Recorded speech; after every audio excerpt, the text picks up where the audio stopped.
lui portava. Erano i nostri dolori di cui si era caricato. Egli è stato trafitto a causa delle nostre trasgressioni, stroncato a causa delle nostre iniquità. Il castigo per cui oggi abbiamo pace è caduto su di lui.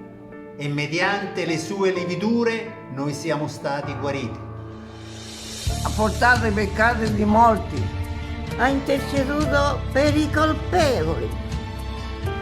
E dopo aver dato la sua vita in sacrificio per il peccato, egli vedrà una discendenza.